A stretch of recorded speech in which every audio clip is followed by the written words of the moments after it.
Hello friends, मैं हूं शिखा धारीवाल और आप देख रहे हैं जागरण न्यू मीडिया। और इस वक्त आलिया भट्ट हमारे साथ हैं, तो चलिए बिना देर किए उनसे बातचीत का सिलसिला शुरू करते हैं। आपका बहुत बहुत स्वागत है। Thank you so much. इंशाअल्लाह से शुरुआत होने वाली थी, लेकिन गंगूबाई बहुत ही मतलब ट्रेलर बहुत ही इंटरेस्टिंग नज़र आ रहा है और बहुत ही पावरफुल कैरेक्टर में आप नज़र आ रही हैं। तो मैं आपसे जानूंगी कि इंशाअल्लाह से जो शुरुआत होने वाली थी गंगूबाई से हुई। जी, वो कहते हैं ना कि कभी कभी मतलब यूनिवर्स आपके सपनों को सुन लेता है और जो आप एनर्जी वापस डालते हो वो आपको एक्चुअली मिल जाता है। तो वही मुझे ऐसे लगा कि इंशाल्लाह के साथ हुआ जब सर के ऑफिस से मुझे फ़ोन आया कि वो मिलना चाहते हैं और एक फ़िल्म करना चाहते हैं आपके साथ। मैं बहुत एक्साइटेड हो गई, हमने प्रेप किया, पर फिर वो फिल्म शेल्व हो गई। फिर मुझे लगा कि मैंने कुछ गलत कर दिया, पता नहीं क्या कि मतलब एक जो सपना था मेरा वो ख़त्म होने वाला है। और फिर गंगूबाई की स्क्रिप्ट और नरेशन मुझे मिली, क्योंकि sir being true to his word said नहीं, मैं आपके साथ पिक्चर बनाऊंगा और ये एक्चुअली पिक्चर मुझे बनानी है। और उस टाइम पे मैं काफ़ी डर गई थी, क्योंकि ये बहुत ही डिफ़िकल्ट और एकदम अलग सा जॉनर था। पर मेरे दिमाग और मेरे जहन में बस एक ही बात चल रही थी कि मुझे सर के साथ काम करना है, मुझे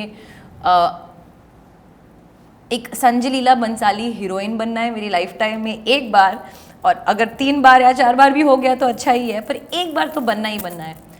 और इन अ वे फिर मैं सोच रही थी जब हमने शूटिंग शुरू की कि ये एक्चुअली एक सबसे बेस्ट अपॉर्चुनिटी था मेरे लिए, क्योंकि ये सिर्फ मेरे मतलब ये film in and as Gangubai Kathiawadi है, तो वो जो 1-on-1 सोलो एक्सपीरियंस जो मुझे सर के साथ इस फिल्म के साथ मिला, शायद मुझे इंशाल्लाह के साथ या कोई और पिक्चर के साथ ना मिलती। तो यू नो हाउ दे से everything happens for the best. मेरा ये मानना है कि this experience also just happened, वो ऐसे प्लान नहीं किया था। और जब प्लान नहीं करते हो चीज़ें हो जाती है, इट्स क्वाइट एक्साइटिंग और काफ़ी स्पेशल हो जाता है।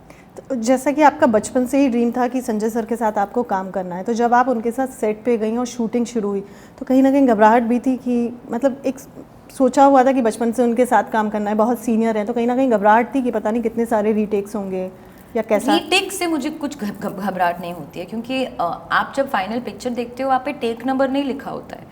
सीन जैसे कटती है आपको पता भी नहीं है कि कहाँ से कहाँ मूव हो रहा है। तो वो टेक से कुछ मुझे फ़र्क नहीं पड़ता। I can give 1 take in 40 takes, but अगर मेरे को 40th टेक में एक पता नहीं एक मैजिकल परफॉर्मेंस मिल जाएगा और वो फाइनली प्रिंट में छपेगा, तो फिर वो फर्स्ट टेक का क्या फ़ायदा। तो टेक से मुझे कोई स्ट्रेस नहीं है। हाँ, एक घबराहट तो डेफिनेटली थी, क्योंकि मुझे एक एक्सपेक्टेशन है कि मैं सर को निराश नहीं करना चाहती थी। मैं चाहती थी कि वो मेरे काम से खुश हो, यू नो सेटिस्फाइड हो, इम्प्रेस्ड हो, all those things. You want to make a good mark. और अब जब फिल्म रिलीज़ पे है, अब मैं चाहती हूँ कि ऑडियंस उसे पसंद करे, तो वो घबराहट तो कभी मेरे लाइफ में ख़त्म होती नहीं है। बट वो it makes you also work harder और आपसे अच्छे अच्छे काम भी करवाते हैं। घबराहट I think in a way is quite a natural motivator. जब मैंने आपका ट्रेलर देखा या टीज़र ट्रेलर और फिल्म से रिलेटेड गाने भी देखे, तो उसमें ऐसा नहीं लगता आलिया भट्ट है, ऐसा लगता है जैसे रियल गंगूबाई है। तो मैं आपसे जानना चाहूँगी कि कितनी उस पर मेहनत करनी पड़ी, और क्या आप कमाठीपुरा या कठियावाड़ी में लोगों के बीच गई, उन फीमेल्स से भी मिली?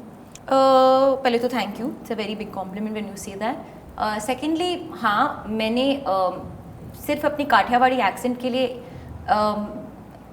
हमने एक डिक्शन कोच को हायर किया था, जो एक्चुअली मतलब वो काठियावाड़ से ही है और वो मतलब उसका एक बहुत ही अच्छा एक्सेंट है, भक्ति नाम है उनका। तो उन्होंने मुझे असिस्ट किया और इम्प्रोवाइजेशंस में भी हेल्प किए। कमाठीपुरा मैं कभी गई नहीं, और वो नौबत भी नहीं आई कि जाना पड़ा, क्योंकि वो कैरेक्टर स्क्रिप्ट में लिखा था। और ये जो कमाठीपुरा का वो जो गलियां भी है, ये सिर्फ एक बैकड्रॉप है।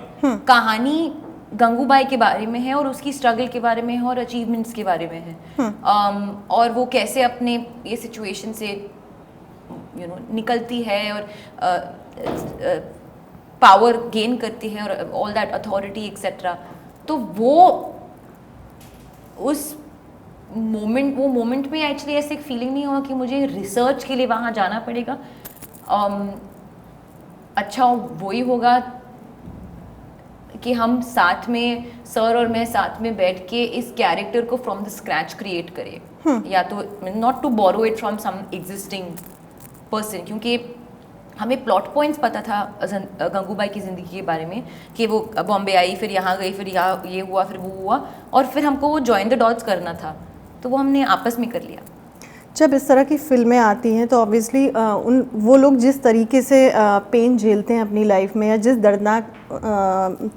दर्दनाक हादसे से, या मतलब जो उनकी रूटीन लाइफ रहती है, जब इस तरह की फिल्में आती हैं तो लोगों के सामने लोग और अवेयर होते हैं, मतलब फीमेल्स को लेकर भी सिंपैथी आती है। जब आपने ये फिल्म की, क्योंकि आप तो इस कैरेक्टर को जी रही हैं, तो किस तरीके से देखती हैं उनकी लाइफ को और कितना दर्द महसूस करती हैं? एक दर्द, आप दो किस्म के अप्रोच होते हैं दर्द को लेकर। या तो आप वो दर्द महसूस करके उसमें ही गुम हो सकते हो, या वो महसूस करके उसे दबा के उसको ही अपना स्ट्रेंथ बना के आगे बढ़ सकते हो। तो वो यही गंगूबाई की, क्या बोलते हैं उसको, मोटो थी। उसने वो जो सिचुएशन को अपने मुंह के सामने रख के उसको चैलेंज किया, और इसलिए वो गंगूबाई बन गई, इसलिए वो सबसे पावरफुल एक औरत इतनी यंग एज पे बन गई उस टाइम पे। और सब लोग उसके आसपास घूमते थे, पॉलिटिशियंस, ये वो सब गंगूबाई की बातें मानते थे। वो ऐसे ही नहीं हुआ। तो अगर आपके आप हार्डशिप की नज़र से देखेंगे और आप फिर निराश हो जाओगे और मतलब बेड के नीचे घुस जाओगे, तो फिर वो उस हादसे ने आपको कुछ सिखाया नहीं है। तो उसी नज़रिए से मैं इस कैरेक्टर को देखती हूँ कि उसने, और बहुत इंस्पायर होती हूँ कि उसने अपने हादसे को अपने आप को टेक ओवर करने नहीं दिया। वो आगे बढ़ती गई और इनफैक्ट और भी ज़्यादा पावरफुल बनती गई, और यही उसका मोटो बन गया। बिल्कुल। और आपकी जो सारी फिल्मों के जो कैरेक्टर्स रहे हैं उनसे हम हमेशा इंस्पायर होते हैं आपको स्क्रीन पर देखकर। मैं कुछ पर्सनल लाइफ से रिलेटेड आपसे सवाल पूछना चाहूँगी एज आलिया, फिल्म के अलावा। जैसे आपकी फिल्मों को लेकर हमेशा आपकी तारीफ़ होती है, आपके कैरेक्टर्स को लेकर के आपकी एक्टिंग की बहुत तारीफ़ होती है, लेकिन अगर सोशल मीडिया की बात करें, जब सोशल मीडिया पर ट्रोल्स आप पे अटैक करते हैं तो उसको आप किस तरह से डील करती हैं? अभी तो मतलब आई थिंक काफ़ी ऑब्वियस सी बात बन गई है कि ट्रोल सबको अटैक करते हैं फॉर नो रीज़न। मतलब मैं छींक भी मारूंगी तो मेरे को अटैक करेंगे कि मैं मतलब कुछ फैलाने की कोशिश कर रही हूँ। और ऐसे ही मेरा मानना है कि इट्स अ लिटिल मैन्युफैक्चर्ड, उसमें कुछ रियलिटी नहीं है। अगर मैं जितना भी पढ़ रही हूँ और समझ रही हूँ कि इट्स ऑलमोस्ट लाइक जो बॉट्स होते हैं, ट्रोल्स होते हैं, मतलब उनका काम ही यही होता है। तो अगर उनको इस काम के लिए पैसे मिल रहे तो ये उनका रोज़ी रोटी है, तो मैं क्या करूँ। और जिनको एक्चुअली मुझसे मतलब एक निराशी है और जो मुझे पसंद नहीं करते, वो उनकी ज़िंदगी है, तो अगर मतलब उनका राइट है, तो फिर भी उसके बारे में मैं क्या करूँ।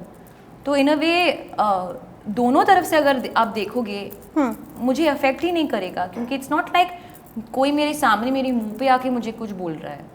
ये एक थोड़ा सा एक अथॉरिटी हो जाता है सोशल मीडिया, मैं कुछ भी बोल सकती हूँ, मैं कुछ भी बोल सकता हूँ। और कभी कभार लोग मतलब कुछ ट्राई करने के लिए बोलते हैं, कभी कभी मतलब कोई उनको बोल रहा है कहने को, तो फिर वो कहते हैं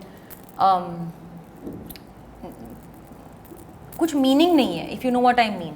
मैं मानती हूँ कि सोशल मीडिया एक मतलब क्या बोलते हैं, एक मिराज की तरह है। मिराज को पता नहीं मैं हिंदी में कैसे बोलूँ, मतलब है और सबको रियलिटी लगता है, पर रियलिटी है नहीं। और वो सबसे बड़ी बात है, लोगों को भी अंडरस्टैंड करना चाहिए कि वो रियलिटी नहीं है, वो बस एक ज़रिया है लोगों तक पहुंचने का। तो अभी आपकी लाइफ और चॉइसेस पे डिपेंड करता है, क्या आप वो लाइफ पॉजिटिवली जीना चाहते हो या नेगेटिवली जीना चाहते हो। और वैसे भी मैं मानती हूँ कि nobody owes me anything, the world doesn't owe me anything. ये मैंने मतलब मैं पैदा नहीं हुई थी कि सब लोग मुझे प्यार करो, मैं सबसे अच्छी हूँ। I don't need that. मैं अपनी लाइफ में बहुत खुश हूँ। लेकिन कभी ऐसा हुआ है कि आलिया भट्ट शूट कर रही हैं या घर पे हैं, मतलब आपको पता भी नहीं है और सोशल मीडिया पे आपकी ट्रोलिंग चल रही है? नहीं, मैं मतलब अच्छा ऐसे मतलब मैंने अच्छा ट्रोलिंग शुरू हो गई है, ओ अच्छा तभी ट्रोलिंग खत्म हो गई, मैच नहीं है। मतलब कुछ होता है लाइफ में तो लोग ट्रोल करते हैं, पर जैसे मैंने कहा अभी ट्रोल्स तो रैंडम चीज़ों पे हो रही है, it doesn't even make sense. In fact I feel कि अगर आप ट्रोल नहीं हो तो आप इंपॉर्टेंट नहीं हो, तो अच्छा यही होगा कि आप पे ट्रोल हो। और मैंने कुछ कहा नहीं है जिस पे मुझे ट्रोल होना चाहिए, तो अगर फॉर नो रीज़न होते तो आप मतलब उसमें ही आप समझ सकते हो कि there is no point to it, काफ़ी एम्प्टी हो जाता है। एज एन एक्टर कितना प्रेशर होता है कि आप जहाँ भी जाते हैं, मतलब पर्सनल लाइफ में भी, जस्ट फॉर एन एग्जांपल, अगर आप रेस्टोरेंट में खाना खाने जा रहे हैं तो वहाँ भी आपको कैप्चर किया जाता है, पेपराजी होती है, या फिर मोबाइल से भी कहीं पे आपका फुटेज ले लिया, वो सोशल मीडिया पे वायरल हो जाता है। तो कितना स्ट्रेस होता है एज एन एक्टर खुद को हमेशा मेंटेन रखने का? आप कौन सी मेंटेनेंस की बात कर रहे हो? मतलब एज एन एक्टर कि हमेशा आपको परफेक्ट दिखना है। समटाइम्स हो ना कि आप बहुत कैजुअल लुक में थे, या मतलब पर्सनली आप नहीं चाहते थे कि आपको कैप्चर करें, बट फिर भी with being captured in a casual look. मैं ये नहीं मानती हूँ कि हमें हमेशा बन ठन के रहना चाहिए, पॉसिबल ही नहीं है। आप बन ठन के सोते हो? नहीं, लोग बन ठन के सोते हैं नहीं, पर सोना तो हमारा मतलब half of our days in that, तो वो अपना रियलिटी है।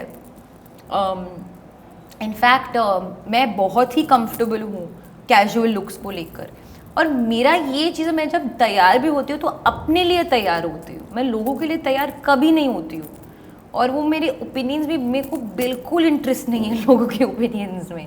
तो या उनको इवन इफ वो अगर उनको अच्छा लगे ग्रेट, नहीं अच्छा लगा great, I don't have any, I don't know how to explain it, and I feel like मुझे ये बात बार बार बोलनी चाहिए, क्योंकि I feel lot of young girls get influence, वो समझते हैं कि बन ठन के रहना इज़ द वे, और फिर प्रेशर डालते हैं अपने माँ बाप पे कि ये मेरे को खरीदना है, ये करे। वो ऐसे मत करो, क्योंकि कपड़े एक तो आप बार बार खरीदोगे और फिर वेस्ट होता है, और फिर वो एनवायरनमेंट में, मतलब I can't get my this thing started. But the point is ये कि या आप किसके लिए दिखा रहे हो, eventually none of that matters. वो अगर आपको रेडी होना तो खुद के लिए रेडी हो। ओपिनियंस पे अगर आप जिंदगी जियोगे तो मतलब वो बहुत ही मतलब ट्विस्टेड रास्ता है, और आप उस पर गुम हो जाओगे, और you won't be able to focus on the good things. और यही बात पापराजी की, तो ये भी उनकी रोजी रोटी है। तो हाँ, of course sometimes I don't like it, but I find a way to make sure कि मेरी लाइफ प्राइवेट हो, इसलिए मैं इतना बाहर जाती नहीं हूँ। और जब जाती हूँ आई एम प्रिपेयर्ड। आप ऑल्सो एज एन एक्टर आप प्रिपेयर्ड हो for these things to happen, वरना पब्लिक पर्सनैलिटी मत बनो ना अगर ये सब नहीं चाहिए तो। जैसे अभी शॉपिंग की बात हो रही थी, मैं आपसे जानना चाहूँगी कि मतलब जब हम एक्टर्स को देखते हैं, या मतलब कई बार खबरें भी आती हैं कि इन्होंने ये आउटफिट रिपीट किया, कभी आलिया के साथ ऐसा होता है कि वो आउटफिट रिपीट करती हैं? हाँ बिल्कुल, मैं तो सब कुछ रिपीट करती हूँ, जूते, बैग, जीन्स, आउटफिट। क्यों नहीं करना चाहिए? आपके वार्डरूम में 365 डेज का कपड़ा तो नहीं हो सकता है ना, तो मैं बहुत रिपीट करती हूँ, और रिपीट करना नॉर्मल है। तो वही मैं बोल रही हूँ, मैं अपना पॉइंट पुट कर रही थी कि प्लीज़ ये मतलब झमेले में मत फंसो कि आपको आउटफिट रिपीट नहीं करना चाहिए, ये बिल्कुल सही नहीं है। इनफैक्ट मैंने एक वार्डरोब सेलिंग मतलब एक इनिशिएटिव भी शुरू किया था कि मैं अपना वार्डरोब लोगों को बेचती हूँ, लोग खरीदते हैं, और and that proceeds goes to charity. क्योंकि बार बार ऐसे माइंडलेसली कपड़े खरीदना is not good for the environment. तो आपको एक ध्यान होना चाहिए कि आपके कपड़े जहाँ कहाँ रहे हैं, आप उनकी शेल्फ लाइफ को लंबा करने की कोशिश करो, क्योंकि कपड़े कहाँ जाते हैं लोगों को पता है, लैंडफिल्स में जाते हैं। लैंडफिल्स में क्या होता है, वहाँ पे बना रहता है, और उससे क्या हो जाता है, this things are put in to the environment and are very harmful for the environment. मैं अगर बेसिक एक अंडरस्टैंडिंग में एक्सप्लेन करूँ तो हाँ, मैं रिपीट करती हूँ।